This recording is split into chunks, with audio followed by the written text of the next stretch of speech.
2 sandwich मित्रांनो चांगले झाले होते जे आम्ही आता खाल्ले. सो आता आम्ही भूक लागले खाऊन परत. सो आम्ही परत आता थर्ड सँडविचला ट्राय करतोय. थोडा असं ट्राय करते की जरा कमी भरू, कारण मला असं वाटतं त्याच्यामध्ये ना भरपूर असं भरलं ना. हा तू भरपूर भरलं होतंस ना म्हणून ते चिपकलं कदाचित. आणि वरच्या मला आत्ता कळलं त्याच्यात स्लाइस होती. स्लाइसमुळे नाही झालं. नाही रे, स्लाइस स्लाइस वरती टाकली होतीस ब्रेडच्या.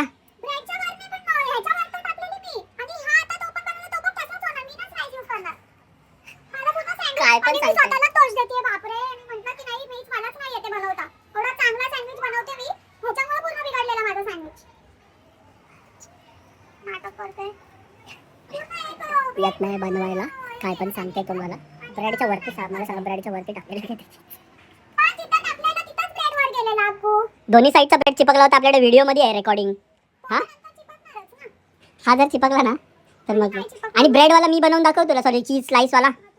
चला मित्रांनो, आता एक सँडविच मी पण ट्राय करणार. जर माझ्यावर सँडविच नाही चिपकला ना तर मग तुम्ही सांगा की ते ब्रेडच्या आतमध्ये चीजची स्लाइस टाकल्यामुळे चिपकला होता. मला फक्त हा चांगला आला ना मीच खाणार. तुम्ही सांगा कमेंट करून की चीज स्लाइसमुळे चिपकला असेल की वरती ब्रेड कमी लागला होता म्हणून चिपकला असेल. कमेंट करून सांगा.